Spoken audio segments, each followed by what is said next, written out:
Alhamdulillah, wassalatu wassalamu ala rasulillah. Segala puji dan puja kehadirat Allah subhanahu wa ta'ala, juga salawat dan taslim kepada Nabi besar Muhammad sallallahu alaihi wa sahbihi wasallam. Seperti biasa saudaraku seiman, kita akan melanjutkan bahasan tentang masalah dosa-dosa besar dan semoga Allah menyelamatkan kita darinya. Dan kita masuk malam ini ke dosa besar 106, masalah melewati orang yang sedang sholat. Setiap muslim tentu tahu kalau sholat adalah komunikasi dia langsung kepada Allah subhanahu wa ta'ala. Banyak riwayat yang menjelaskan masalah itu, diantaranya hadis Bukhari Muslim di mana Nabi SAW bersabda, bila seseorang sholat kemudian dia membaca Al-Fatihah, Alhamdulillahi Rabbil Alamin, maka Allah menjawabnya langsung sambil mengatakan, Habadani abdi, hambaku telah memuji-mujiku. Ar-Rahmanir Rahim, zat yang maha pengasih lagi maha penyayang. Maka Allah mengatakan, Athna alayya abdi, hambaku menyanjung-nyanjungku, ya, atau memuliakanku. Malik yaumiddin, raja pemilik hari kiamat. Maka Allah mengatakan, Majadani abdi, hambaku juga mengagungkanku, ya. Maknanya hampir mirip semuanya, itu memuliakan, membesarkan. Iyyaka na'budu wa iyyaka nasta'in, hanya kepadamu kami menyembah dan hanya kepadamu kami minta tolong. Maka Allah mengatakan, hadza li wa li 'abdi, ini milikku, maksudnya potongan kalimat iyyaka na'budu, hanya kepadamu kami menyembah, karena sembahan ketundukan hanya untuk Allah subhanahu wa ta'ala. Potongan wa iyyaka nasta'in, dan kepadamu hanya kepadamu kami minta tolong, Allah mengatakan hadza li 'abdi, ini untuk hambaku. Lalu ihdinas siratal mustaqim, tunjukkanlah kami jalan yang lurus.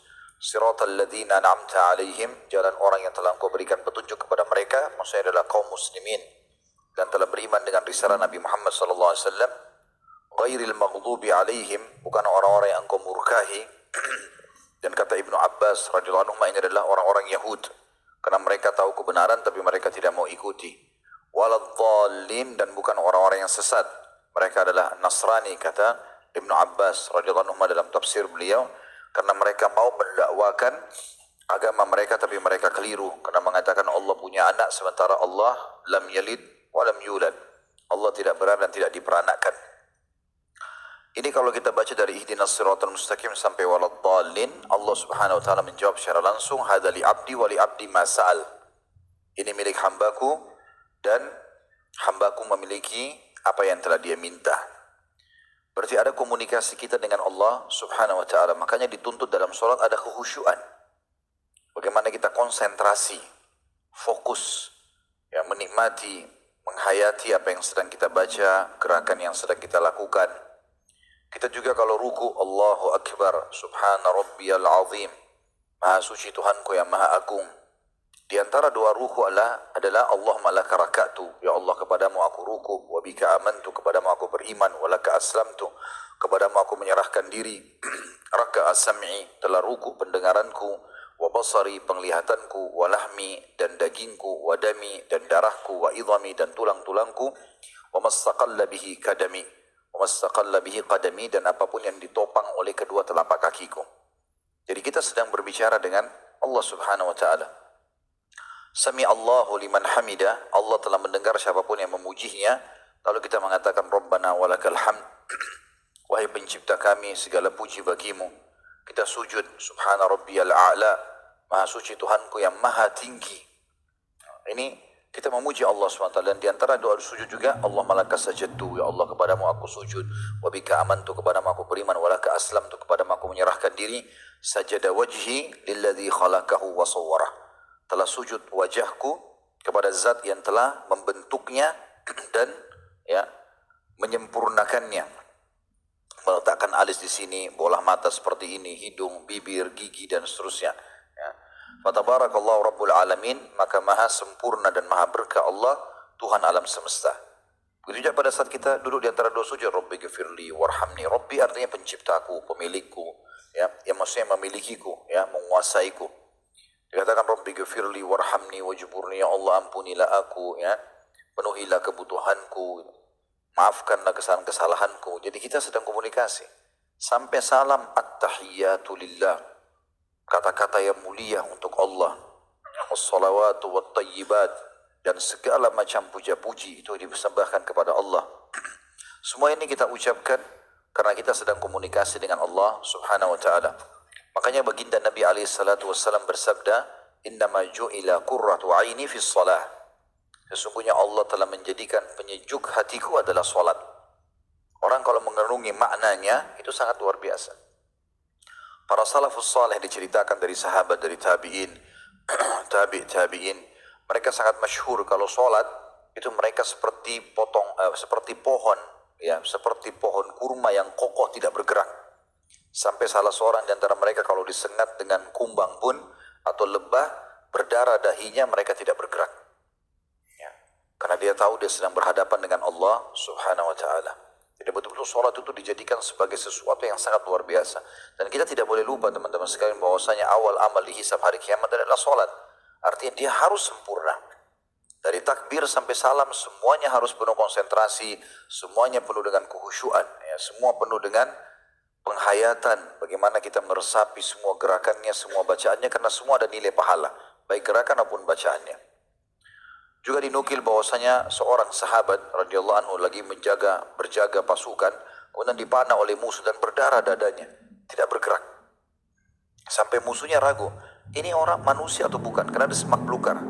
Dilempar lagi anak panah di dada titik yang sama, sampai bertumpuk berapa anak panah. Dia mengatakan, demi Allah, kalau bukan karena saya khawatir saya terbunuh dan Rasulullah SAW dan muslimin akan diserang oleh musuh, saya akan menyelesaikan surah Al-Kahfi yang sedang saya baca.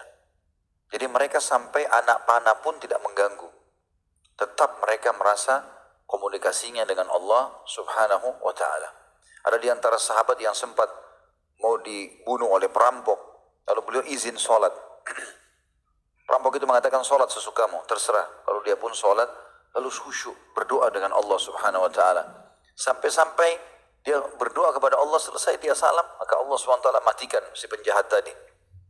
Juga ada di antara mereka yang hadir di rumahnya atau pas lagi di rumahnya sholat malam lalu terjadi kebakaran, tidak bergerak sedikit pun.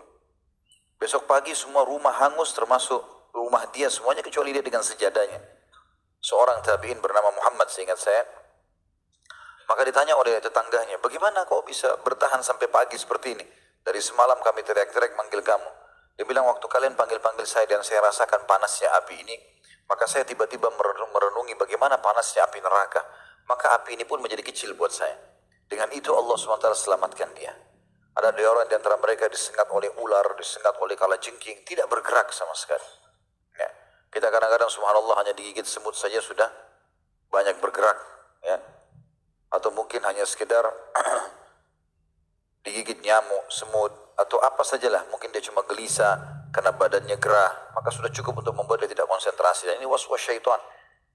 Ya, kata Nabi SAW, ya, syaitan akan terus datang menggoda sampai membuat orang itu lupa berapa rakaat dia sholat.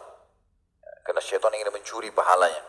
Kata Nabi SAW, ada orang datang hari kiamat dengan pahala setengah pahala sholatnya.